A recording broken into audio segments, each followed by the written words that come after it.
시간이 됐으므로 그 경실련 창립 31주년 기념식 및 온라인 후원회를 시작하도록 하겠습니다. 저는 오늘 사회를 맡은 사무총장 맡고 있는 윤순철입니다.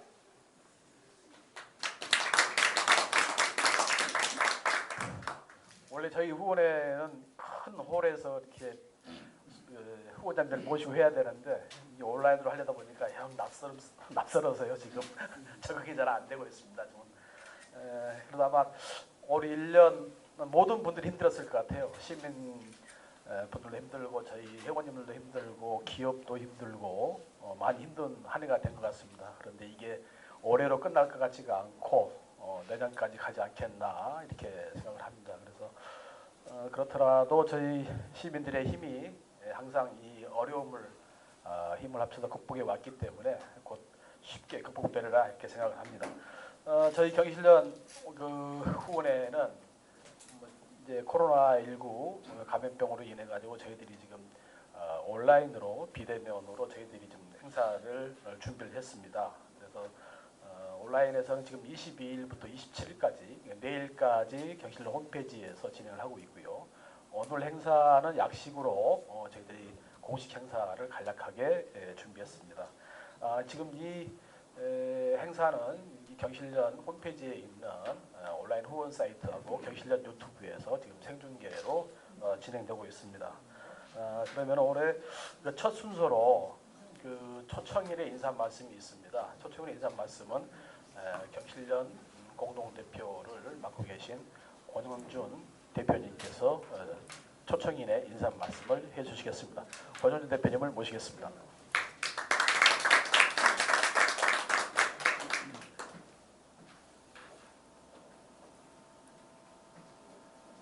안녕하십니까 회원 여러분. 날씨도 아주 추워지고 있고 코로나 사태로 인해서 전 세계가 지금 확진자들이 늘어나는 굉장히 열악한 환경이고 우리 경제도 안팎으로 상당히 어려움이 많은데 회원 여러분들께서 경실련을 사랑해 주시고 국가를 참 위해서 많은 지원과 후원을 보내주셔서 경실련이 지난 한 해를 돌이켜볼 때 대가 없이 정말 꿋꿋하게 정의와 공정을 위한 대한민국이 이루어지도록 그 방향으로 걸어왔다고 생각하고 있습니다. 2016년 겨울부터 2017년 문재인 정부가 탄생하기 때까지 경실련이 그 추운 광화문 그 한복판에서 그 탄핵을 외치고 최순실 사태로 상징되는 소위 박근혜 정부의 그 모든 적폐를 청산하고 진정으로 국민과 국가가 바르게 정의롭고 공정한 그런 개혁 정부가 탄생할 것을 기도하면서 많은 응원을 해왔는데 이제 3년 반이 지나고 4년 차 들어가는 이때 다시 한번 되돌이켜보면 참 너무나 큰 회한과 안타까움과 걱정이 여러 회원님들 앞에서 많아져서 저희들도 안타까운 마음이 많습니다. 경실련은 아시다시피 지난 31년 동안 정치 권력, 행정 권력, 사법 권력, 경제 권력 모든 권력을 정말 일체의 사심 없이 오로지 자유롭고 공정한 사회 건설을 위해서 그런 나라가 될 수 있도록 31년 동안 꾸준히 개혁의 목소리를 외쳐왔지만 솔직히 회원 여러분들 앞에 자신 있게 우리가 31년 동안 외쳐온 것들이 얼마나 이루어졌는지 자랑할 것이 별로 없다는 그 송구한 말씀을 먼저 드립니다. 그럼에도 불구하고 우리 회원 여러분들과 경실련 상근 간사님들 그리고 많은 자원봉사자 선생님들께서 경실련을 사랑하고 경실련을 믿고 한마음과 한몸이 돼서 31년 동안 꾸준히 지원해 주시고 한몸으로 개혁을 위해서 노력해왔다는 그 사실 하나만은 너무나 감사하게 생각하고 있습니다. 오늘 비록 저희들 온라인으로 회원 여러분들과 함께 기념식과 아울러 또 소통의 장을 마련하였는데 귀한 선생님들께서 좋은 토론회도 갖고 계시고 또 현재 돌아가는 경제 관련된 모든 이슈들, 특별히 공정경제 3법과 또 삼성 이건희 회장의 그에 대한 평가 등등해서 중요한 그 많은 토론들을 같이 할 예정입니다. 모쪼록 저희 부족하지만 저희 다시 한번 저희들 믿고 지원해 주시면 저희들 최선을 다해서 또 향후 또 1년을 더 열심히 전진해 나가도록 하겠습니다. 대단히 감사합니다.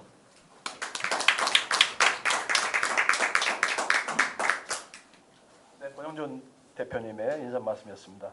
오늘 행사를 위해서 직접 참석은 못 하시면서 일단 영상을 보내주신 분이 있습니다. 그래서 일단 그 정념 저희 경실련 공동대표님, 그다음에 이번에 신임 공동대표로 선출되신 대전경실련 공동대표님이시고 저희 경실련 공동대표님이신 김영태 대표님께서 영상을 보내주셨고요.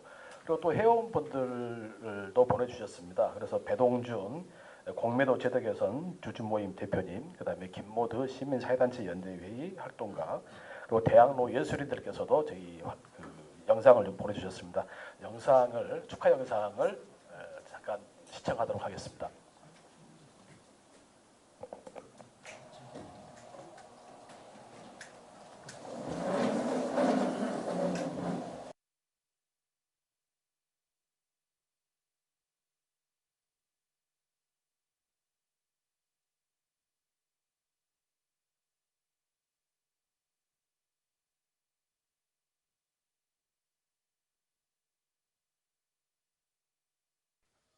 안녕하세요. 월정사 주지 정념입니다. 그동안의 경실련이 우리 사회를 더욱 정의롭고 공정하고 따뜻하게 하는 그 역할을 다해왔습니다. 시민 여러분들이 많은 온정과 격려와 용기를 보탠 그런 결과라 생각을 합니다. 31주년 경실련 창립 후원의 밤입니다. 올해는 아시다시피 비대면으로 온라인으로 행사를 치를 수밖에 없습니다. 많은 분들이 함께 동참해서 경실련이 더욱 우리 한국 사회를 정의롭고 공정하고 따뜻하게 나아가게 하는데 그 힘과 용기를 주십시오. 저희 경실련이 그동안 빛과 소금의 역할 다해왔지만은 그러나 이제 코로나19로 인한 큰 시대적 변화의 흐름 속에서 또한 경실련의 역할이 더욱 소중한 시대를 맞이하고 있다는 생각도 합니다. 앞으로 더욱 열심히 또 경실련이 제 역할을 다해가도록 많은 격려와 질타 바랍니다. 감사드립니다. 안녕하십니까. 경실련 신임 공동대표를 맡게 된 김영태 변호사입니다. 코로나19로 어려운 환경에서도 경실련에 관심과 애정을 가져주시는 회원님과 후원자 여러분에게 진심으로 감사의 인사를 드립니다. 2020년 경실련은 공정과 불평등 해소를 위해 달려왔습니다. 폭등하는 부동산 가격의 안정을 위한 정책 마련을 촉구하였습니다.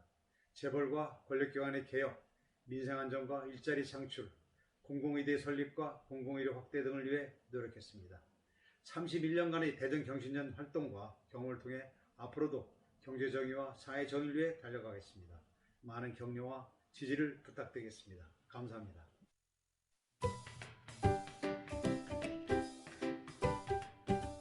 경실련의 창립 31주년을 축하드립니다.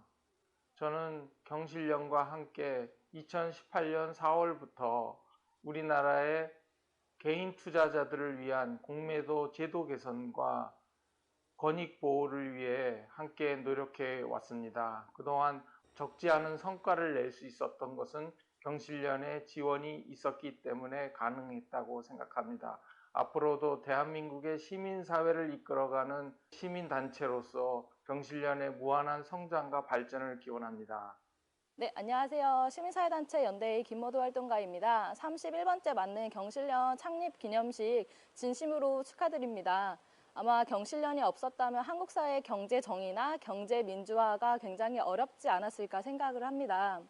부동산 개혁이나 정치 개혁, 그리고 사법 개혁, 그리고 크고 작은 국외, 국내의 다양한 연대 활동들까지 경실련이 있었기에 한국 시민사회 운동이 잘 진행되지 않았을까 그런 생각을 감히 말씀드려 봅니다. 그리고 코로나19 시기에도 불구하고 전국에 계신 경실련 활동가들, 대표님들 그리고 모두 다 고생 많으셨습니다. 다음 시민운동, 다음 100년의 시민운동을 위해서 경실련이 좀 더 힘을 내주시길 바랍니다. 사랑합니다. 안녕하세요. 저희는 이번에 예술인 복지재단에서 경실련과 협업을 하고 있는 예술인들입니다.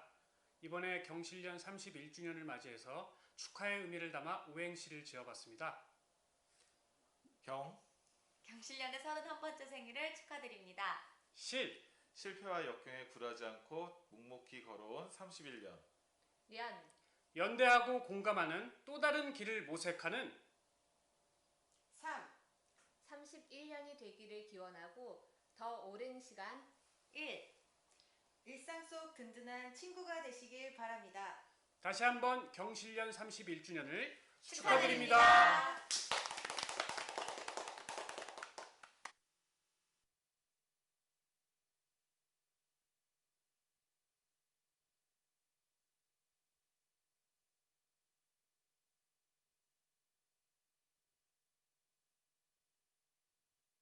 때부터 많이 달려왔습니다. 총선 저희들이 이번에 처음으로 낙선운동까지 하면서 사실은 고발도 당했습니다 지금. 그래서 아마 이제 우리 낙천낙선운동 했는데 그 과정이 편파적이다 그래가지고 우리 공화당에서 고발을 해가지고 저희들이 검찰 조사도 받고 있고요. 그 다음에 총선 과정에서 있었던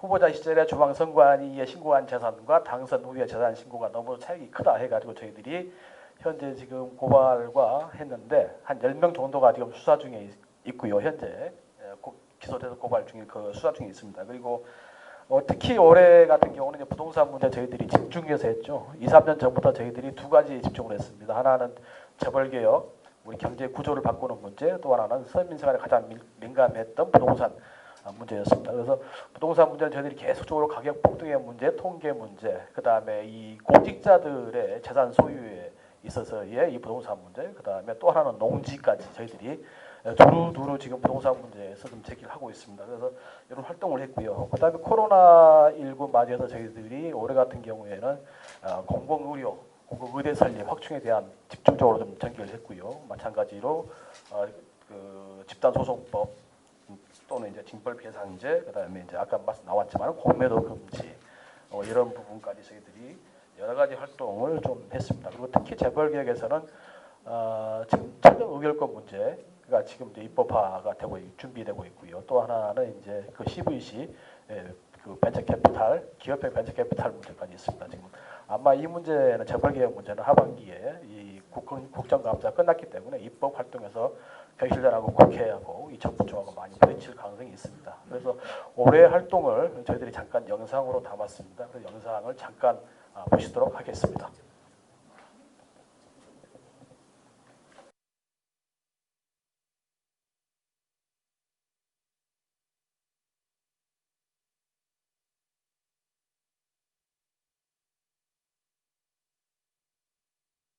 부동산 문제는 우리 정부에서는 이렇게 자신 있다고 이렇게 좀 장담하고 싶습니다. 전국적으로는 부동산 가격이 오히려 하락했을 정도로 안정화되고 있습니다. 총선에 출마하는 모든 민주당의 후보자들이 거주 목적 외에 주택을 처분할 것을 서약할 수 있도록. 경실련은 올해에도 문재인 정부 부동산 정책의 실책을 드러내기 위해 다양한 분석을 통해서 정부 통계의 문제점이라든지 또는 공기업의 부당이득에 대해서 그 문제를 드러냈고 그 해법을 제시했습니다. 또 하나는 공직자의 부동산 투기 근절을 위한 다양한 방법으로 부동산 재산 등을 분석해서 공직자의 투명한 재산 공개 제도가 정착될 수 있도록 많은 역할을 해왔습니다.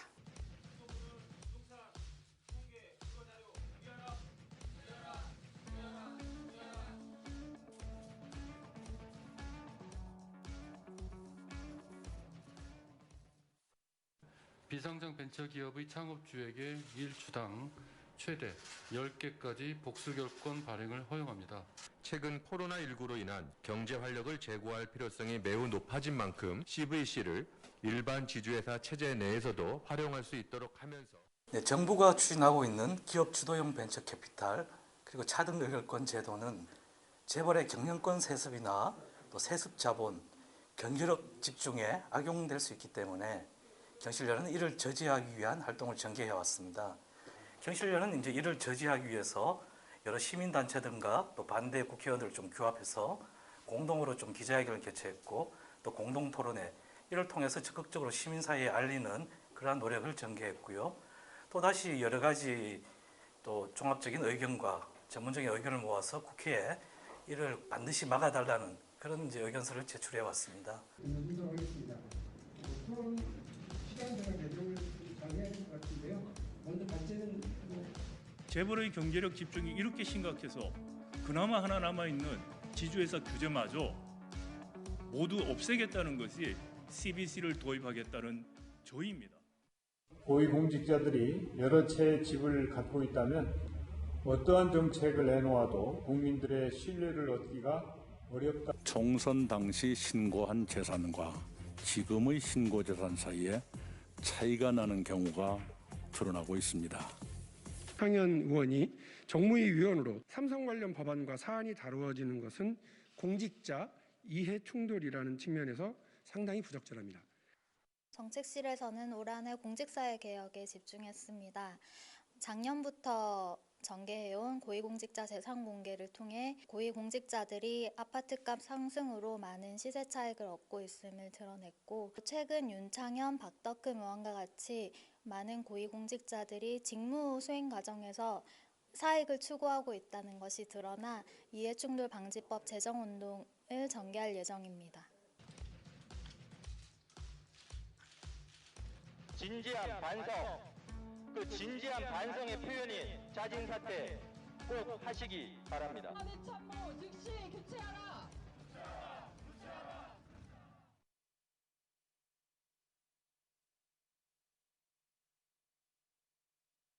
경실련은 의대 정원 확대 및 공공의대 설립을 위한 활동을 진행했습니다.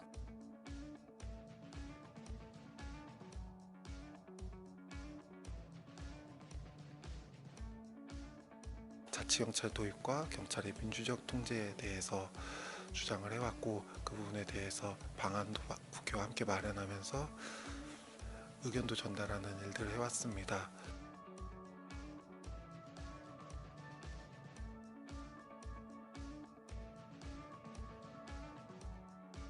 경실련 도시개혁센터는 올 한해 무주택 세입자들의 주거 불안을 해소하기 위해서 전세 보증금 의무 보증제 도입 운동을 전개해 왔습니다.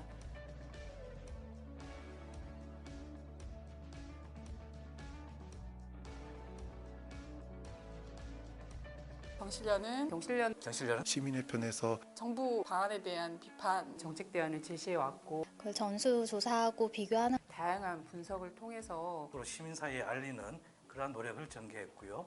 여러 시민단체들과 함께 힘을 모아서 앞으로도 계속해서 더욱 노력하도록 하겠습니다.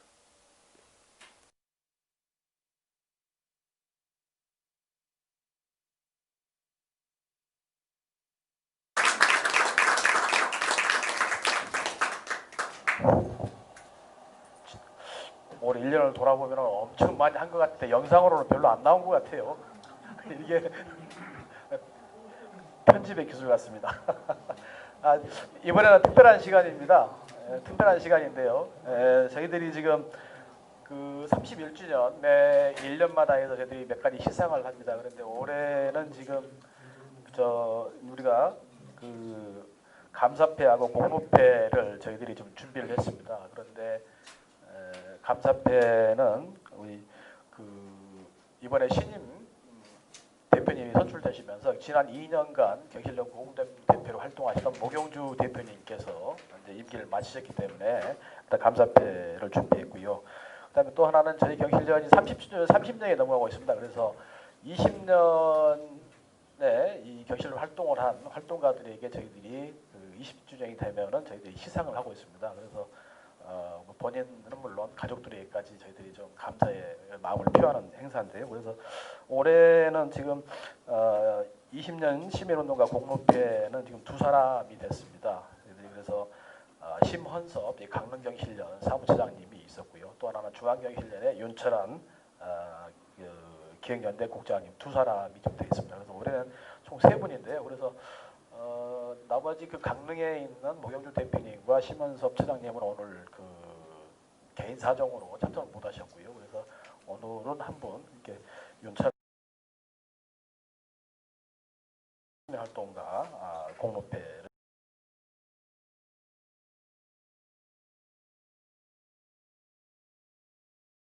도수 상임집행위원장님께서 해주시겠습니다.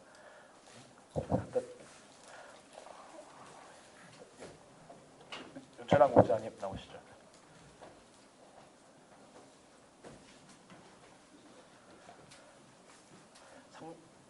문구는 제가 대동하도록 하겠습니다. 20년 시민운동가 공로패 윤철한 경실련 중앙. 윤철한님은 1999년부터 시민의 힘으로 경제정의와 사회정의를 실현하려는 남다른 사명으로 어려운 환경을 인내하며 경실련의 위상을 높이고 시민운동 발전에 큰 기여를 하였습니다. 경실련 회원들은 창립 31주년을 맞아 윤철한님과 가족의 헌신에 경의를 표하며 이 패를 드립니다. 2020년 10월 26일 경제정의 실천 시민연합.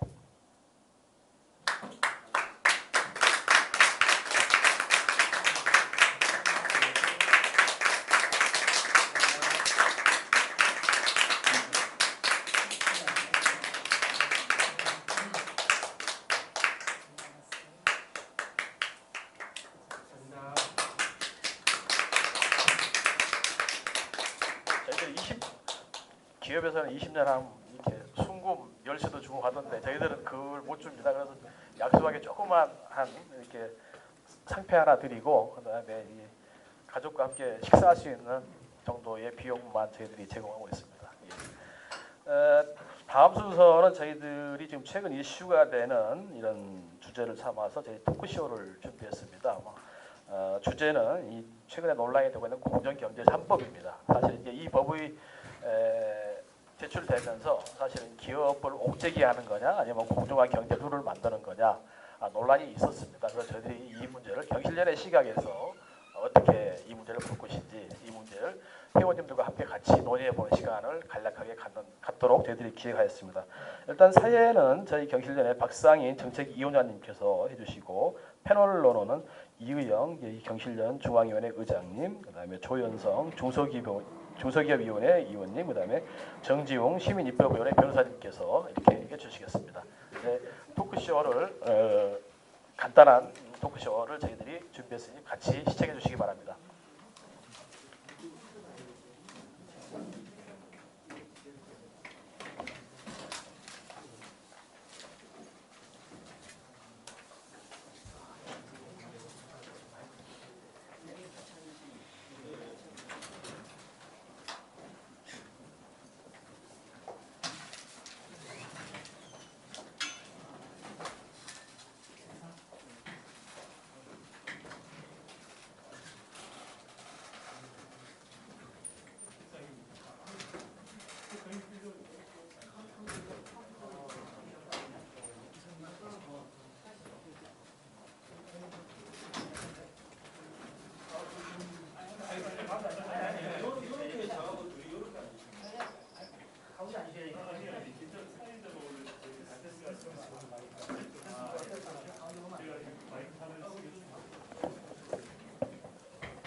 네, 온라인 의원의 토크쇼 공정경제 3법, 기업 옥죄기인가 공정한 경제룰인가 진행을 맡은 정책위원장 박상현입니다.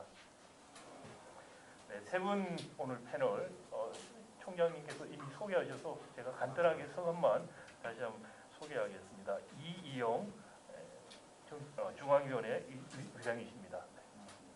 네, 조현성 정서기업위원이십니다. 정지훈 시민입법위원이십니다. 네, 우리 정 변호사님 변호사님이시고 두 분은 교수님이시고 네. 자, 이번에 문재인 정부가 사실 한 3년 반 동안에 공정경제 관련된 어떤 입법 활동도 사실 하지 않았습니다. 그러다가 21대 국회 거의 180석의 사실상 육박하는 의석을 가지고 이른바 공정경제 3법을 추진하겠다라고 이야기를 했습니다. 저희로서는 무척 반가운 소식이었습니다. 근데 사실 이 세 가지 3법이라고 하는 세 가지 상법 개정안, 공정거래법 개정안, 그리고 금융그룹 감독법안 이 세 가지를 좀 살펴보면 이게 정말 공정경제 3법이라고 이름을 붙일 만한 그런 내용을 갖고 있는가라는 사실 회의가 좀 듭니다. 그럼에도 불구하고 재계와 기업들은 이것이 기업 규제 3법이다. 코로나19로 가뜩이나 어려운데 기업을 더 옥죄는 법안이다 이런 식으로 이야기를 하고 있습니다. 사실 많은 주장들이 허구적인 주장들을 하고 있다고 생각이 되고요. 특히 3법에서 흔히 말하는 3% 룰, 감사위원, 이사가 되는 감사위원 한 명을 최소한 한 명을 분리해서 일반 이사와 분리해서 선출하고 그때 이른바 대주주 계열사 지분을 포함한 대주주의 의결권을 3%로 제한하고 일반 주주도 역시 3% 이상 지분을 가지면 3%로 의결권을 제한하는 것이 핵심적인 내용입니다. 이걸 가지고서 적장론을 펴고 있죠. 이렇게 되면은 기업의 경쟁 기업의 임원이나 스파이 같은 사람들이 이사가 될 수 있다. 그래서 기업 기밀들이 다 새나갈 수 있다라는 적장론을 펴면서 굉장히 반대를 하고 있습니다. 다중대표 소송도 들어오면 소송이 남발될 것이다. 이런 이야기를 하고 있죠. 공정거래법 사실 내용이 없습니다. 별로 내용이 경제력 집중 해소라는 공정경제의 가장 핵심이고 공정거래의 핵심이고 그리고 재벌교육의 핵심이라고 할 수 있는 이 부분은 사실상 거의 없다고 볼 수 있죠. 근데 그러다 보니까 남아있는 거 조금 이야기할 만한 것이 이 전속고발권 폐지 문제입니다. 전속고발권도 다 폐지하는 게 아니고요. 이른바 강성 담합, 연성 담합이 아니고 가격 담합과 같은 너무나 분명한 그런 강성 담합에 대해서 전속고발권을 폐지하자. 이걸 가지고 또 이제 그러면은 소송이 남발할 것이다라는 또 주장을 펼치고 있습니다. 금융그룹 감독법안에 대해서 큰 반대가 사실 없어요. 그 이유 중에 하나는 이 금융그룹 감독법에 적용되는 재벌은 6개밖에 안 됩니다. 그리고 금융그룹 감독법이라고 하는 것은 IMF 같은 국제기구에서 지속적으로 2008년 이후에 한국에 도입하라고 권고하고 있는 내용이고 더 중요한 것은 법안의 내용이 굉장히 실효성이 없습니다. 이 정도면 괜찮다라는 생각들을 갖게 하는 것이죠. 자, 이 정도가 과연 기업들 옥죄기일까? 그 이야기 오늘 같이 한번 해보고요. 이게 해서 정말 공정경제 될 것인가? 이야기도 한번 같이 해보도록 하겠습니다. 그럼 먼저 세 분께 제가 공통된 질문을 먼저 하나 드리겠습니다. 문재인 정부 재벌개혁 정책, 공정경제 정책 지금까지 어떻게 평가하시는지 우리 이휘영 교수님께서 좀 말씀해 주시죠.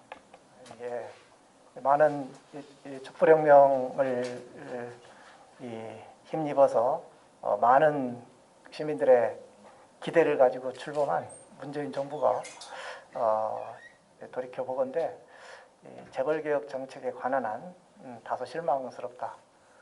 구호는 있는데 실천은 없다. 이런 느낌입니다. 여러분 지금 뭐 우리 박상현 교수님도 말씀하시고 이제 언론에서도 공정경제 3법이라고 그러는데 저는 그 단어를 듣자마자 의아합니다. 왜 그러냐면 그 내용에 대해서 잘 알고 있고 지난 20년 동안 경실련에서 무수히 제기했던 내용들이어서 여러분 이 지금 소위 공정경제 3법이라고 하는 내용이 만약에 원안대로 다 통과된다고 하면 우리 경제가 공정경제가 됩니까? 우리 박 교수님도 아까 잠깐 코멘트를 하셨지만 어림없는 소리입니다. 여러분 그 내용 자체가 과거에 20년 동안 어떤 건 말이죠. 어떤 건 그중에 일부는 과거에 일정한 수준에 있던 걸 완화했던 걸 일부 보완하는 이런 내용들도 있고 또 예를 들면 지금 전속고발권 폐지도 말씀하셨지만 전속고발권 폐지 박근혜 정부가 자기들이 전속고발권 폐지했다고 했습니다.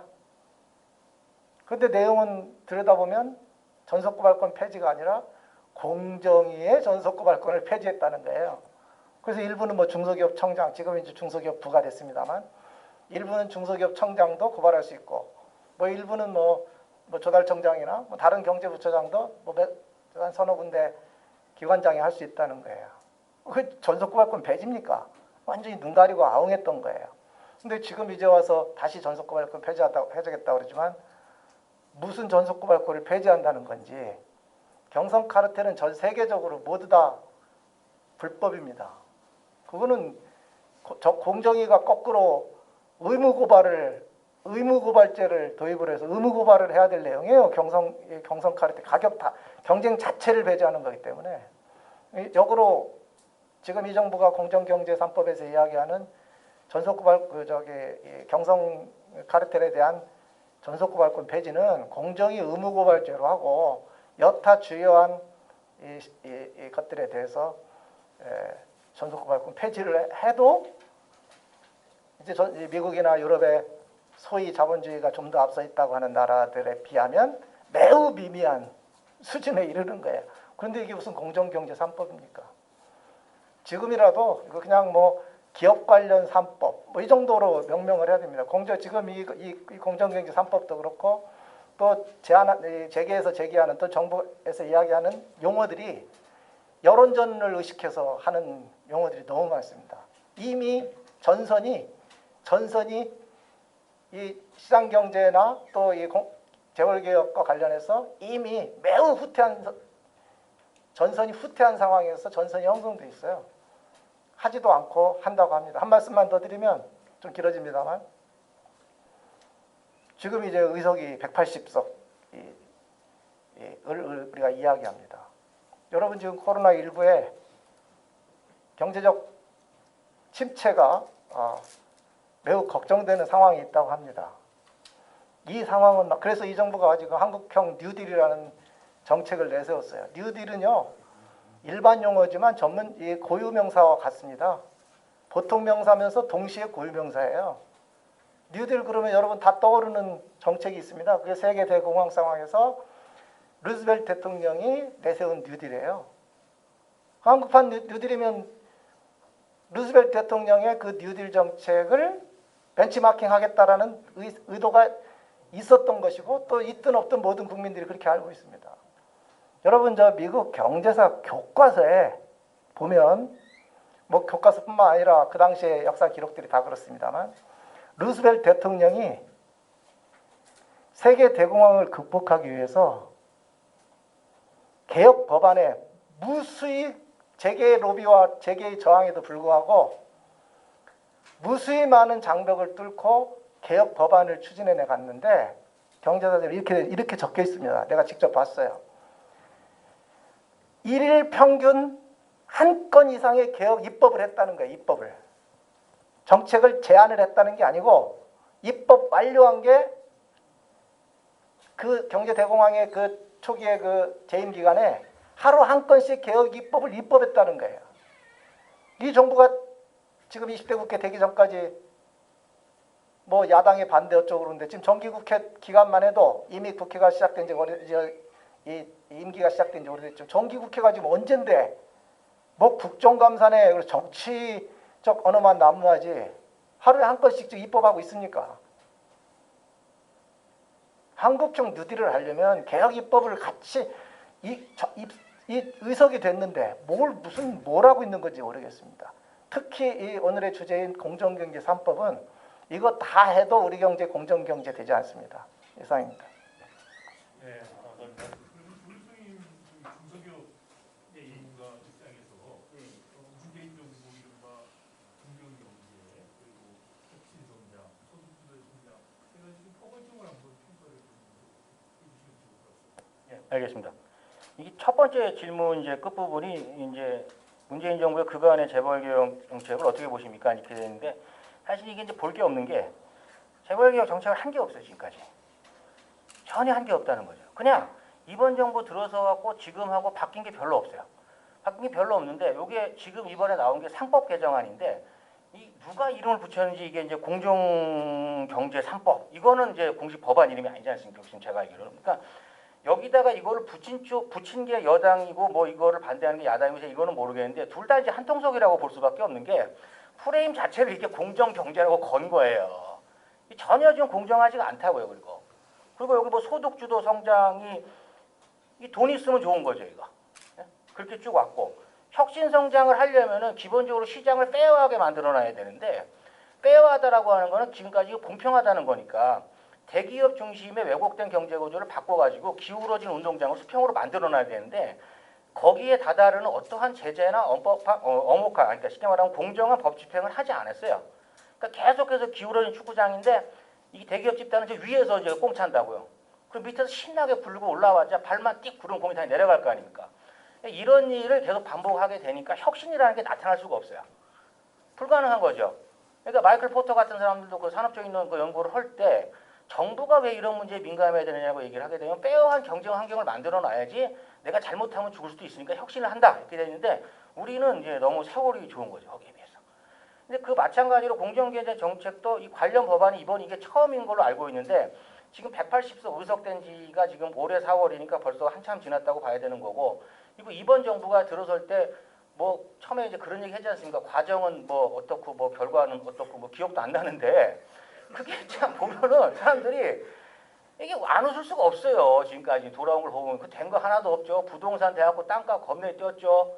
그 여기서 무슨 희망을 가지고 중소기업들이 뭘 이렇게 뭐 한다. 그러니까 근데 더 큰 문제는 뭐냐면은 이런 아주 기기묘묘한 형태를 이제 중소기업 생태에도 기계적으로 적용을 하다가 보니까 중소기업 내부 안에서도 이제 올바른 혁신이 과연 일어나고 있느냐. 그리고 혁신 성장 동력이 좀 이 탄력을 받으려면은 뭔가 내가 이 시장에서 공평하게 대접을 받고 있고 정부가 이런 부분에서는 엄정하게 어떤 거 관련된 뭐 집행을 해야 되는 이런 의지를 보여줘야 되는데 그런 의지가 사실은 눈에 띄게 이제 드러나는 적이 이제 없죠. 그래서 뒤에 가면 저희가 또 이제 이게 과연 이번 180석 엄밀히 말하면 179인가 뭐 그런 것 같은데 한 명 나가갖고 얼마 전에 그래가지고 이게 통과될지 안 될지 뭐 그런 질문도 뒤에 있으니까 또 답변을 드리겠습니다만은 현재까지는 굉장히 피상적이고 약간 좀 그 생색내기용이 아닌가 이제 그런 그 의구심이 상당히 들고 있고 또 이게 이제 진행이 됐을 때 결정적인 사건들을 저희가 관찰해야 되는 게 몇 개가 있죠. 네, 몇 개가 있습니다. 그래서 이제 뒷부분에 가서는 또 한번 그런 부분에 대해서도 한번 답변을 드릴 시간이 있는 걸 생각하고 일단 첫 번째 질문에 대한 답변은 여기서 마무리하겠습니다. 네, 정 변호사님은 그 법률가로서 이 공정경제 3법, 소위 공정경제 3법에 대해서 어떤 평가를 하시는지 좀 궁금합니다. 일단 그거 먼저 말씀드리기 전에 제가 꼭 말씀드릴 게 있어서 문재인 정부 그간의 재벌 정책 이게 공통 질문이니까 저도 잠깐 답변을 하고 넘어가겠습니다. 저는 일단 우리 박상인 그 교수님께 물을게요. 일단 질문을 드리겠습니다. 자 이제 잘 맞추시는지 제가 보겠습니다. 자 이번에 그 상법 개정안 중 핵심 내용 감사위원 분리 선출 부분이 있습니다. 그 부분에 이제 3% 룰이라는 게 있죠. 감사 선임 시 최대 주주 의결권 최대 3%로 제한하는 그 3% 룰에 대해서 이렇게 말씀하신 분이 있는데 이분이 누구신지 한번 알아맞혀 보세요. 이번 입법이 해외 자본의 경영 개입 통로가 되어 우리의 소중한 핵심 기술을 빼앗길 수 있다는 우려가 있다. 우리에게는 하이디스의 아픈 기억이 있다. 중국 기업이 경영권을 갖게 되자 기술 인력을 빼돌리고 결국 LCD 시장에서 시장 1위까지 빼앗겼다. 감사위원은 경영 감독을 위해 회사의 모든 중요 정보에 대한 접근 권한을 가진다. 국내 대기업의 이사회에 들어온 해외 자본이 핵심 기술과 관련된 정보를 훔쳐가지 않을 것이라는 보장이 어디에 있는가? 기술이 빠져나갈 작은 구멍이라도 있다면 과하다 싶을 정도로 물샐 틈 없이 철저하게 막아야 한다. 자, 이렇게 말하신 분이 있어요. 이게 10월 16일 날 이 얘기를 했습니다. 누구신지 한번. 사실은 그런 이야기 하시는 분을 워낙에 많이 만나가지고 지금 이게 어디 저기 국회 다니시는 무슨 상공회의소나 이런 경제단체 장들이 한 말이 아닙니다. 이것은 민주당 최고위원이시죠. 양양자 의원님께서 하신 말씀이에요. 또 하나 또 제가 여쭐게요. 자, 코로나19로 수출도 안 되고 경제 전체가 어려워가지고 기업의 사기가 계속 떨어지는 상황에서 여당이 기업을 옥죄는 식으로 나가서는 안 된다. 이렇게 말씀을 하셨어요. 이분은 또 누구시냐 하면 하도 많으니까 주로 경제단체에서 이런 말씀을 하시죠. 더불어민주당 국가경제자문회의 의장이신 김진표 의원님께서 하신 말씀입니다. 그래서 지금 문재인 정부 그간의 재벌 개혁 정책 어떻게 보십니까? 이 질문에 대한 답이 여기 다 나와 있는 것 같습니다. 지금 질문 주신 대로 공정경제정책 관련해서 아무것도 안 하다가 이제 1년 반 남았습니다. 대통령 임기가 1년 반 남았는데 이제서야 한다는 건데 그마저도 하겠다는 건지 말겠다는 건지 믿음이 전혀 안 납니다. 여기 지금 제가 컴퓨터 화면에 띄워놓고 있는 게 뭐냐면 19대 대통령 선거 더불어민주당 정책 공약집입니다. 제목이 나라를 나라답게 해서 굉장히 이렇게 두꺼운 공약집인데요. 그 중에 44페이지, 이 한 페이지에만 그런 내용들이 나와 있습니다. 그거조차도 굉장히 미약한 부분인데 그것 중에서도 지금 상당수가 지금 빠져 있습니다. 집중투표제나 이런 부분이 빠져 있어서 정말 의지가 그냥 없는 것 같습니다. 예, 이상입니다. 네, 세 분이 신랄하게 비판을 해주셨는데요. 사실 그 두 번째 질문, 세 번째 질문을 다 답을 하셨어요 이미. 그리고 시간도 좀 많이 벌써 지나고 해서 그냥 제가 순서 관계없이 한 두 가지만 더 말씀을 좀 여쭤보려고 합니다. 지금 민주당이 사실상 무소속이라든지 열린우리당 열린민주당인가요? 다 합치면은 사실상 180석 되는데요. 이번에 이 공정경제 3법이라고 지금 자칭 부르는 이 법안 국회에서 통과될 가능성에 대해서 어떻게 생각하시는지 이 교수님 먼저 한번 말씀을 해주시죠. 예, 이제 20, 30년 동안 우리 경실련운동 함께하면서 개혁 입법은 대부분 이 정치적 시즌이 되면 통과가 됩니다. 그런데 함정이 있습니다. 크게 세 가지예요. 하나는 예외 조항을 만듭니다. 그래서 막강한 이해관계자는 피해갈 수 있도록 예외 조항을 만들어요. 단 그래가지고 악마는 디테일에 있다 이런 말 있듯이 단 그래서 예외 조항 만듭니다. 그래서 좀 적절한 표현은 아니지만 피라미드는 걸리지만 이제 힘 있는 세력은 빠져나갈 수 있도록 예외 조항 만듭니다. 두 번째는요, 유예 기간을 둡니다. 3년간 적응할 수 있도록 유예 기간을 둔다거나. 그러면 3년, 2년, 3년은 어떻게 정하는지 압니까? 선거 직전까지 정해요. 임기 말쯤으로 정해. 지금으로 아마 이번에 통과되면 2년 정도, 1년이나 2년 정도 예외 기간 둘 겁니다. 임기 말이에요. 그러면 국회가 또 재개 눈치를 봅니다. 그때 또 없어지는 거예요. 우리 경실련 대표적으로 이 재벌개혁 정치 출자 총액제한제도 역사를 보면요, 딱 그 패턴으로 갑니다. 세 번째는요, 그런 과정에서 이제 입법이 안 되는 경우에, 그러니까 입법을 계류하는 경우에 좀 더 자료를 조사하고 연구하겠다. 이런 패턴으로 갑니다.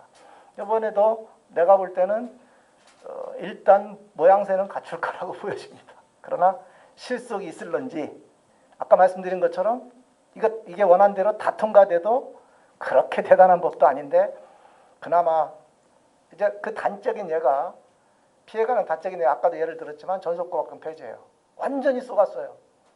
전속고발권 폐지했다고 선언했습니다. 근데 아까 말한 것처럼 중소기업청 몇 개 전속고발권이 아니라 3개인가 4개인가 4개 전속고발권으로 공정위 단일 전속고발권을 3, 4개 전속고발권으로 변형해놓고 폐지했다고 그랬어요. 폐지 선언했습니다. 그 당시에.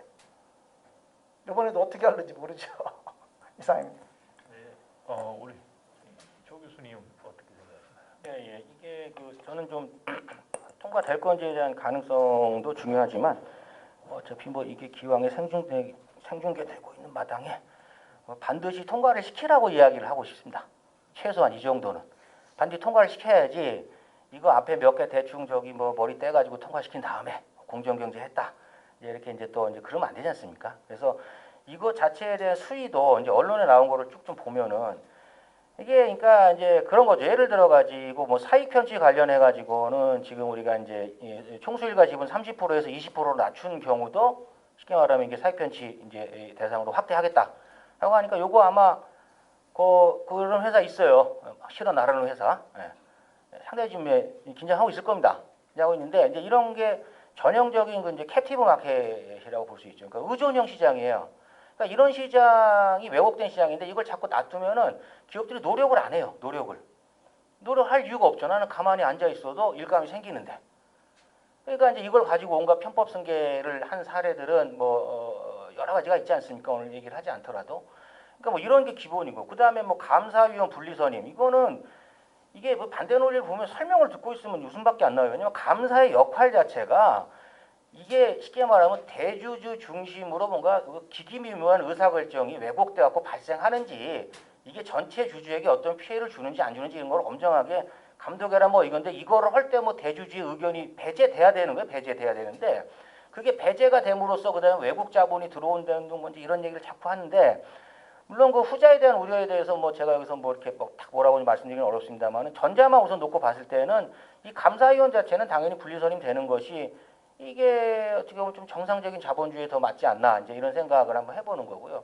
또 나머지 이슈들도 저희가 하나하나 뜯어보게 되면은 사실은 뭐 OECD 수준에서 이미 시행되고 있는 법안도 많고 우리가 늦은 것도 많고 또 뭐 아닌 것도 있다고 뭐 얘기를 하고는 있습니다만은 전체적으로 봤을 때 이걸 뭔가 좀 언페어한 상황을 페어하게 만들어야 되는 거죠. 그러니까 이게 무슨 얘기냐? 이미 그 이승만 박정희 시대의 그 대기업 집단 중심의 무차별 개발주의 시대는 갔어요. 지금 한창 이제 앞으로 이제 경제 견인체가 되는 20대나 30대나 이런 사람들은 마인드부터 그들의 사고 구조라든가 문화나 하는 것들이 과거식의 개발 독재형하고는 전혀 맞지가 않아요. 그런데 우리나라의 경제의 엔진은 성장의 엔진은 여전히 그렇게 두고 있는 거죠. 그러니까 이 부분은 이제 굉장히 생각이 고루한 거예요. 그러니까 제가 봤을 때는. 그러니까 이 사고 자체가 혁신적이지가 않으니까 그런 판에서 끄집어냈다라고 하는 법안도 가만히 놓고 들여다보게 되면은 이게 진짜 총수일가를 뭐 옥죄는 건지 좀 그동안 잘못했던 거는 뭐 제대로 하자 그러는데 그게 뭐가 그렇게 잘못인 건지 그러면 저기 대주주 입장에서 입맛에 맞는 대로 감사를 선임해 이게 맞는 건지 감독 권한을 강화해야 되는 게 맞는 건지 저는 이런 식의 접근 방법이 전부 다 7, 80년대 그 개발 독재 시절의 산물이라는 거예요. 근데 다행히 이제 그런 시대는 갔습니다. 세월이 이미 변했고 갔고 특히 이번에 코로나19를 겪으면서 전 세계적으로 이 경제 구조에 대한 기업 경영에 대한 패러다임이 바뀔 거거든요. 거기에 지금 우리가 선제적으로 대응하느냐 안 하느냐에 따라 가지고 미래의 50년, 100년에 대한민국 운명이 달라질 수 있단 말이죠. 그런 중차대한 시기라고 생각을 하면은 이 법안은 무조건 통과를 시켜야 한다. 여긴 재론의 여지가 없다. 그렇게 말씀을 드리겠습니다. 정 변호사님은 어떻게 보시나요? 저는 사실 19대 국회에 박영선 국회 법제사법위원장 제가 비서관 출신입니다. 그래서 민주당 쪽에 아시는 분들이 많은데 제가 어저께 전화해서 물어봤습니다. 이 질문이 사실 전 제일 어렵더라고요. 이게 잘 통과될지 안 될지. 그래서 이제 하시는 말씀이 알 수 없다, 쉽지 않다 이 부분입니다. 사실은 우리 언론 기사에도 나오지만 그러니까 양양자 의원이나 김진표 의원 같은 경우는 대놓고 지금 반대를 하고 있습니다. 지금 그런 상황이고요. 그 다음에 지금 이낙연 대표 같은 경우도 부분적으로 보완할 것이 있으면 보완하겠다라는 식으로 해서 최근 3%룰 수정 가능성을 여러 가지로 또 비치고 있습니다. 또한 이낙연 지금 민주당 대표는 집권 여당이 반기업적이라는 인상을 주어서는 안 된다는 소신을 갖고 있다고 합니다. 그렇지만 이 법안은 정말 잘 뜯어보시면 정말 미약한 법안입니다. 반기업적인 법안은 없고요. 그냥 나쁜 짓 하지 말라는 겁니다. 나쁜 짓 하지 말라는 부분을 그냥 여기다가 집어넣은 것이죠. 또 한 가지 제가 짚고 넘어갈 부분이 있습니다. 이제 대기업에서 대관팀이라는 데가 있습니다. 대관팀에서 이제 국회를 출입을 하죠. 근데 얼마 전에 국감장에서 아직 상징적인 장면이 있었습니다. 삼성의 기술 탈취 부분이 있는데 그 부분에 대해서 삼성 임원이 무슨 뭐 언론사 기자 신분증을 가지고 굉장히 자유롭게 국회를 들락날락 했습니다. 예, 이 부분에 있어서 이제 여러 가지를 볼 수 있는데요. 사실 이제 국회에서 보좌관, 비서관 하시던 분들이 대관으로 많이 갑니다. 근데 이 부분에 대한 책임을 과연 누가 져야 될 것인가? 지금 국회 출입에 대한 최종 책임은 국회의장이 지거나 국회 사무총장이 져야 되겠죠? 국회의장이 어느 당 출신이신가요? 국회 사무총장은 어느 당 출신이신가요? 그래서 지금 말하자면 이제 여러 가지 이제 상황이 있는 거죠. 이제 과거부터 그 어떤 대기업, 특정 대기업 이름을 제가 말하지는 않겠습니다. 그 대기업의 어떤 그런 로비의 힘이나 보이지 않는 손이나 이런 부분에 대해서는 과거 2004년, 5년경부터 뭐 금산분리법 관련해서도 여러 가지 그런 이야기들이 많았죠. 그래서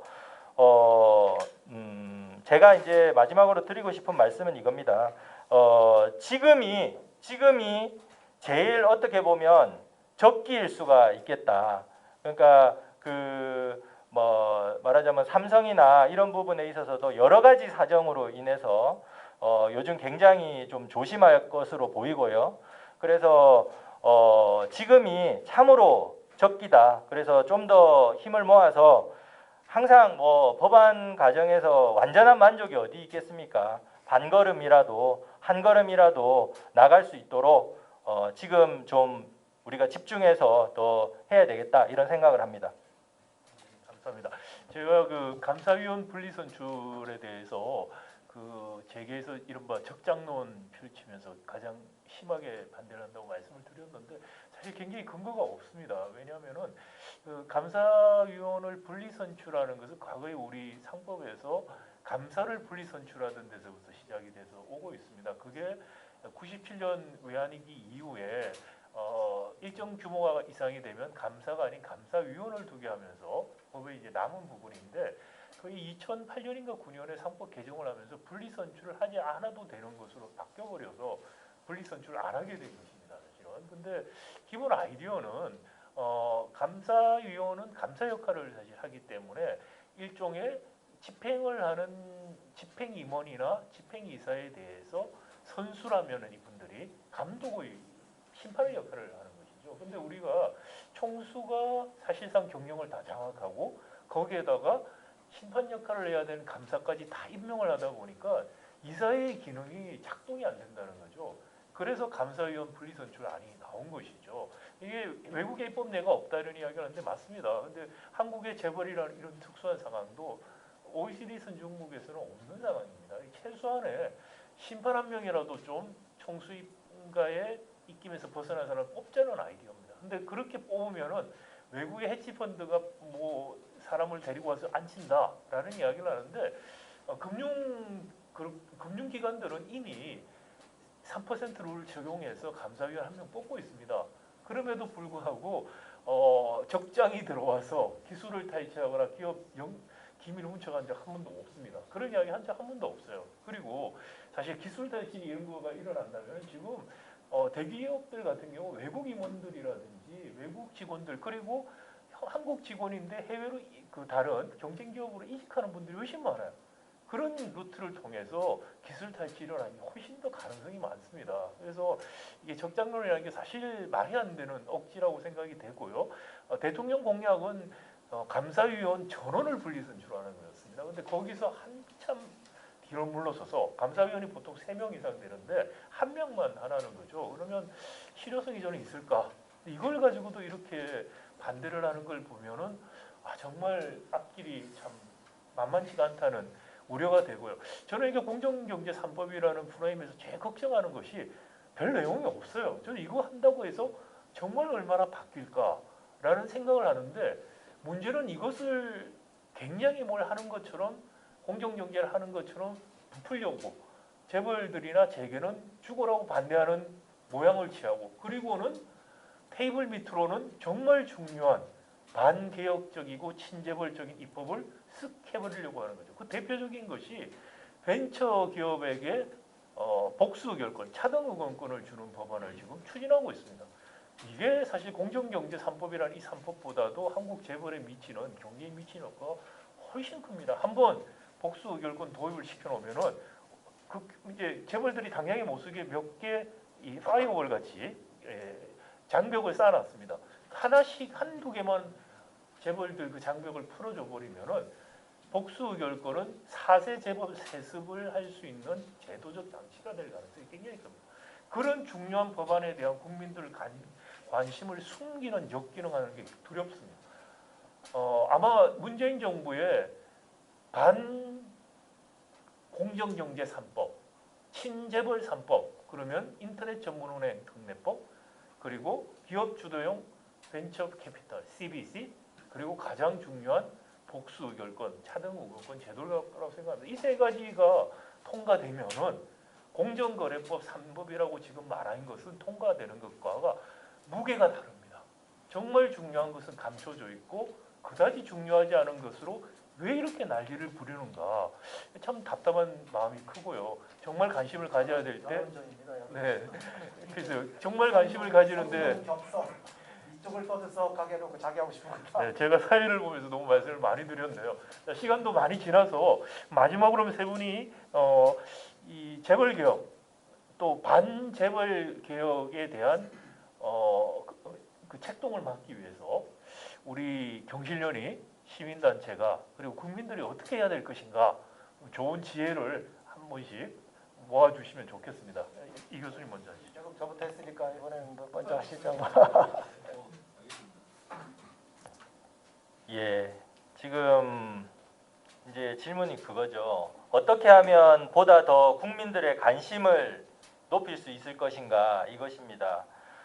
예, 이것이 사실은 사람들 요즘 다 힘들죠. 다 힘듭니다. 다 경제적으로 힘들고 매일매일 정말 벼랑 끝 상황에서 살고 계시죠.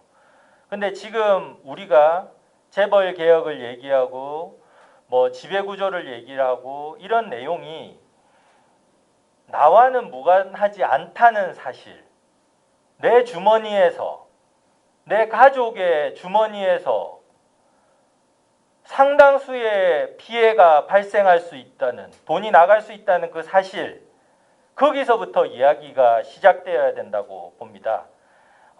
제가 이번 그 토론회 준비하면서 우리 사회에 보시는 박상인 교수님께서 쓴 삼성전자가 몰락해도 한국이 사는 길, 그리고 왜 지금 재벌 개혁인가, 이 책 2권을 제가 완독을 하고 나왔습니다. 예, 이거는 삼성전자가 몰락해도 한국이 사는 길이라는 책인데 이 책 제목이 굉장히 무섭고도 우리에게 많은 시사점을 던져주는 그런 책입니다. 저는 이 책을 보면서 우리 박상인 교수님의 그런 깊은 마음이 제 마음으로 전달이 돼서 왔습니다. 뭐냐면 우리가 이렇게 막 삼성전자에 대해서 막 비판하고 뭐 감사위원 분리 선출해야 된다고 이렇게 막 얘기하는 것 자체가 삼성전자가 미워서 그런 것이 아닙니다. 왜냐하면 삼성전자는 우리 대한민국 모두의 그런 기업입니다. 저도 삼성전자 주주거든요. 예. 그래서 이것이 삼성전자가 몰락해도 한국에 사는 길의 핵심 결론은 뭐냐면 삼성전자가 몰락하지 않는 길을 여기서 제시하고 있습니다. 한마디로 말해서 법을 지키라는 겁니다. 그리고 자본주의 원칙에 충실하라는 겁니다. 예, 그 부분은 한번 읽어보시고요. 예, 예, 전 쿠팡에서 짜고 치는 거 아닙니다. 예, 그래서 이제 이 삼성전자가 몰락해도 한국이 사는 길 여기 보면 이런 내용이 나와요. 제가 하도 감명 깊어가지고 여기 적었는데, 자, 국민연금이 보유하고 있는 삼성그룹 주식 금액은 약 18조 5,726억 원입니다. 삼성그룹이 도산하면 국민연금은 약 19조 원의 기금 손실을 입게 됩니다. 이런 국민연금의 투자 손실은 정부의 재정 부담으로 궁극적으로는 국민연금 가입자와 국민들의 자기 부담으로 돌아가게 됩니다.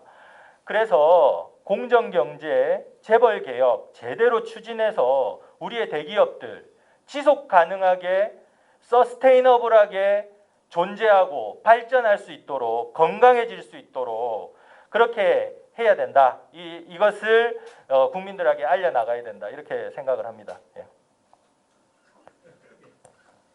좋은 말씀들 워낙 많이 해주셔가지고 제가 또 오늘 이런저런 얘기를 했는데 저는 이제 오늘 토론을 쭉 정리를 하면서 한번 이런 생각을 한번 해봤어요. 그럼 왜 이 시점에서 우리가 재벌개혁을 해야 되느냐? 라고 하면서 이제 머릿속에 이제 떠오르는 그런 뭐 어떤 캐치프레이즈 뭐 이런 게 예전에 그런 게 있었습니다. 이강산 푸르게라고. 그때가 뭐냐면은 이게 산에 나무가 없으니까 지금 빨리빨리 나무를 심어가지고 후손들한테 아름다운 그 강산을 물려주자. 뭐 그런 취지로 제가 기억을 이제 하는데 저는 지금이 딱 이강산 푸르게 운동을 해야 된다라고 생각을 하는 거죠. 왜냐하면은 앞에 여러분들이 좋은 말씀 굉장히 많이 해주셨고 뭐 우리 교수님 뭐 성동격서 이런 얘기 해주셨습니다만은 사실 항상 그렇죠. 변주고 이상한 데서 울리고 할 거는 밑에서 딴 걸 다 해버립니다. 왜 이렇게 하느냐? 기본적으로 정치권과 재계는 국민을 무시하는 거예요. 그럼 이 사람들은 왜 그런 마인드를 가졌냐? 원래 그랬어 대한민국은. 해방 직후에 굴곡된 자본주의로 오면서 이상해졌어요. 뒤틀린 자본주의예요. 이게 지금 3, 40년을 왔단 말이에요. 3, 40년을 오다 보니까 법을 지키는 둥 마는 둥 눈 가리고 아웅하고 자기들끼리 필요한 거는 다 하고 국민들이 뭔 얘기하게 되면 뭔가 위험하다라고 자꾸 일종의 그 선전선동 같은 거죠. 그러니까 이게 잘 먹힌 거예요. 지금까지는. 언제까지 잘 먹혔냐? 2020년까지 잘 먹혔는데 지금 이게 이제 이 새로운 세대가 오고 있다니까요. 그러니까 우리가 이걸 진짜 잘 생각해야 됩니다. 이제 어차피 차세대 경제 발전의 동력이 돼야 되는 20대와 30대는 과거의 그런 구태의연한 경제 프레임에 연연하지 않는 사람들이에요. 전혀 새로운 경제 패러다임이 나올 거고 자발적 실험들이 더 늘어날 수도 있어요. 그렇거든요. 뭐 취직을 하냐? 예를 들어가지고 나는 그냥 오늘 하루 벌어서 하루 먹고 살래. 이런 게 아름다운 세상이 올 수도 있죠. 생각하지 못했던 시대가 온다는 거예요. 근데 이 거대한 이 흐름이 계속 변하고 있을 때 여기에 미리 선제적으로 대응하고 이 시대의 건강한 흐름과 대화하지 않으려고 하는 자들은 역사적으로 항상 도태했습니다. 왜 그러냐면은 그 사회가 미래에 나아가야 되는 역동성을 저해하고 있기 때문에 그런 거죠. 역동성을 제외한다라고 하는 게 기업식으로 얘기하면 혁신 기제를 이게 싹부터 잘라버리는 거예요. 그리고 이 세상은 페어하지 않다. 이렇게 되는 거죠. 그러니까 지금의 이 세태는 조금 쉬운 말로 하게 되면 미풍양속 저해라고 보는 거죠. 거의. 어떤 사회가 지켜야 되는 미풍양속이 있는데 이게 지난 거의 40년간 저해돼 왔어요. 지금이 때입니다. 지금 바꾸지 않으면은 굉장히 암울한 시대가 온다니까요. 진짜로요. 뭔 기업이고 뭔 기업이고 얘기할 것도 없어요. 세상이 바뀌고 있고 나중에 우리가 뭐 이제 평균 연령이 무슨 100년, 200년 살 거 아니잖아요. 때 되면 물러나야 되고 그 다음 세대가 와야 되는데 이 사람들이 왔을 때 사회가 굴러가는 다이내믹이 사라지는 게 되는 거예요. 고도로 구조화된 사회, 완전히 굳어버린 사회. 다음 스테이지에 내가 무엇을 해야 될지 이미 남들이 다 정해준 사회. 이런 사회에서 쉽게 말하면 뭐 20대, 30대 무슨 청년 세대를 키워낸다고 하면서 무슨 역동을 바라고 혁신을 바라고 기업의 지속적인 성장을 바라고 세계 경제를 뭐 리드하기를 바라고 이거 전부 다 새빨간 거짓말이라는 거죠. 그래서 지금이 아니면 늦다. 지금 진짜 중요한 시기다. 저는 정말 이렇게 뭐 재벌 뭐 때려잡자 이런 얘기보다도 지금 우리가 얼마나 중차대한 시기에 대한민국이 서 있는지에 대해서 다시 한번 온 국민이 잘 한번 생각해 보는 게 필요하지 않을까 그렇게 생각을 합니다. 예, 감사합니다. 내가 사회보는 건 아닌데 저는 우리 경제가 잘 되기를 바랍니다. 또 문재인 정부도 성공적으로 잘 하기를 바랍니다. 여러분, 자본주의 역사에서 그 세계 경제를 황금기라고 하던 시기가 있습니다. 그게 이제 미국 경제가 주도하는 세계 경제의 황금기예요. 그게 바로 이 세계 대공황 이후에 1940년대 50부터 70년대까지를 골든 에이지 황금기라고 합니다. 그 황금기가 어떻게 이루어졌을까요? 바로 세계 대공황이 발생하고 10여 년 이후부터 10수년 이후부터 세계 대공황이 황금기가 시작된 겁니다. 그게 이제 소위 이야기하는 루즈벨트의 개혁 정책이에요. 루즈벨트 대통령의 별명이 하나 있습니다. 뭘까요? 루즈벨트 대통령이 별명이 모노폴리 버스터예요.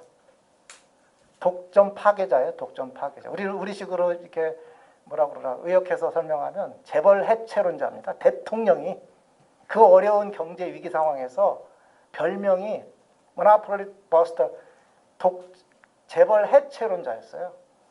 그러면 무슨 루즈벨트 대통령은 무슨 경제를 망치자는 겁니까?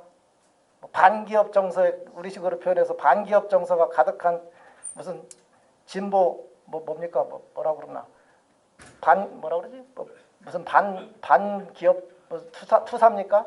그렇지 않습니다. 여러분, 경제는요, 자본주의 경제는 시장 경제에서 움직이는 것이고 시장 경제의 핵심은 경쟁입니다. 경쟁은 두 가지 요소가 있는 거예요. 자유로운 경쟁과 공정한 경쟁. 시장이 공정하고 자유로운 경쟁이 이루어지지 않으면 이거는 힘 있는 자가 다 먹는 약육 강식 세계지 정글이지 시장 경제가 아닌 겁니다.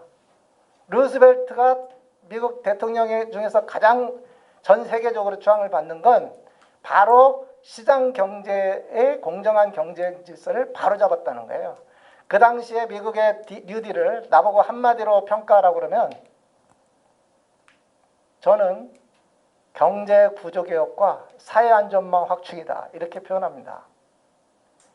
경제 구조개혁을 그 당시에 다 한 거예요. 그러면서 동시에 시장 경제에서 낙오되는 또는 시장 실패로 인해서 이 삶의 질이 떨어지는 자들을 위해서 사회안전망을 완벽하지는 않겠지만 지금 우리가 미국이 지난 100년 동안 세계 최강국을 누리는데 그 터전을 만든 겁니다. 그러고서 짧은 시간이 지나서 미국 경제의 황금기가 온 겁니다. 우리 경제 지금 어렵다고 그럽니다. 우리 경제 기업들이 잘해서 경제가 성장해요. 지금 소위 K방역, 한국의 코리아 디스카운트가 이제는 코리아 프리미엄이 발생하고 있습니다. 이 시기에 한국 경제가 황금기를 이루고 또 그를 통해서 전 세계의 이 어려운 시기에 경제 부흥의 초석이 될 수 있다면 얼마나 좋겠습니까? 그렇게 하려면 하루 평균 하나, 안 되면 일주일 평균 하나라도 경제 구조개혁 입법 완성하고 사회안전망 확충하는 경제 구조개혁과 사회안전망 확충이 이 문재인 정부가 성공하는 유일한 비결이고 한국 경제가 다시 일어나는 유일한 방법이다. 재벌 개혁 좀 하고 경제 구조 개혁 좀 하고 사회안전망 구축 좀 하십시오. 이상입니다. 네, 열변을 토해 주셨습니다. 자, 그럼 제가 토를 달지 않고 여기서 토크쇼를 마치도록 하겠습니다. 세 분 패널께 다시 한번 감사드리고 또 시청해 주시는 우리 회원님들 그리고 후원해 주시고 격려해 주시는 시민 여러분들 다시 한번 감사드리고 경실련은 지치지 않고 쉼 없이 재벌개혁, 한국경제구조개혁 그래서 공정하고 포용적인 지속가능한 사회가 될 수 있도록 노력해 가겠습니다. 시민과 함께 하겠습니다. 감사합니다.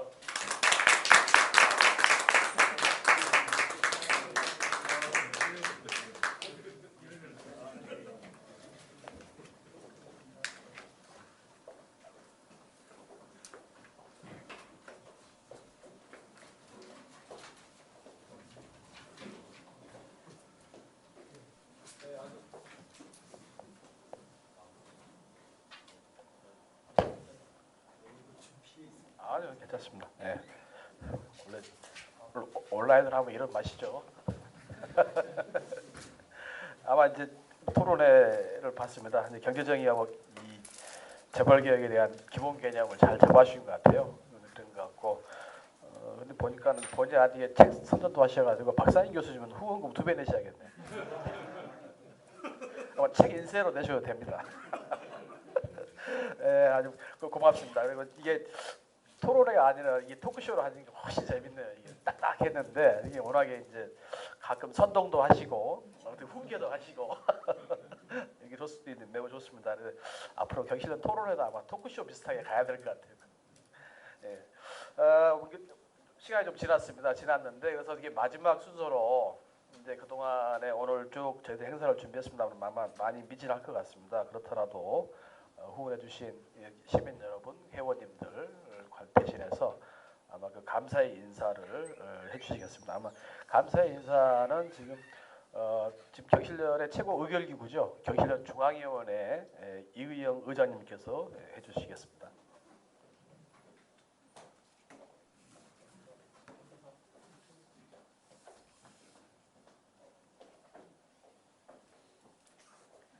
네, 감사합니다.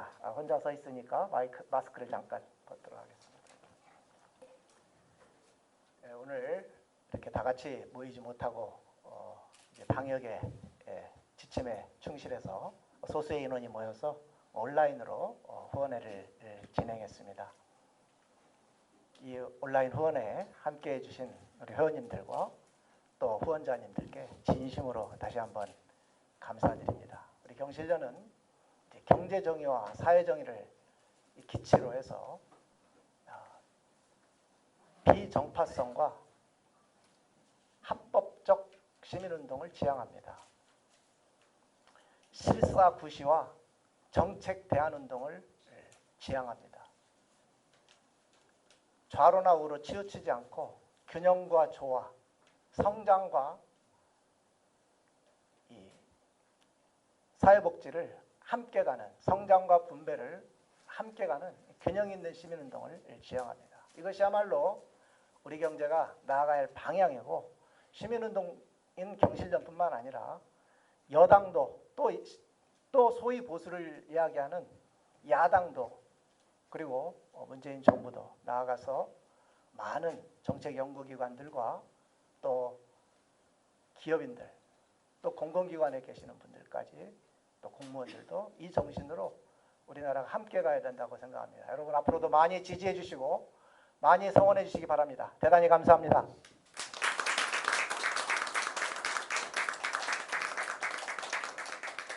네, 오랜 시간 함께 시청해 주셔서 고맙습니다. 함께 해주셔서 감사합니다. 아마 이제 경실련은 아마 그렇죠. 뭐 이제 우리 사회에 경제정의라는 용어를 처음으로 끌어올렸던 단체입니다. 단체고 그 다음에 현재까지 30년 동안 활동했는데 별 많은 성과를 내지 못해서 여전히 경제정의를 외칠 수밖에 없는 단체입니다. 그래서 경실련은 정의가 실현되면 없어지는 단체죠.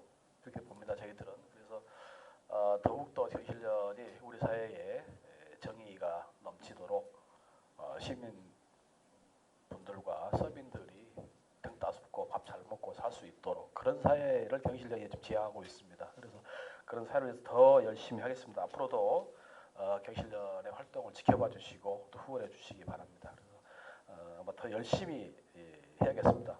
이렇게 또 마음가짐도 다시 한번 새롭게 해봅니다. 그래서 그동안 경실련 창립 30주년 기념식과 후원회를 함께해 주신 회원님들, 그 다음에 외부에서 시청하시는 분들 대단히 감사합니다. 네, 이상으로 행사를 마치겠습니다. 수고하셨습니다.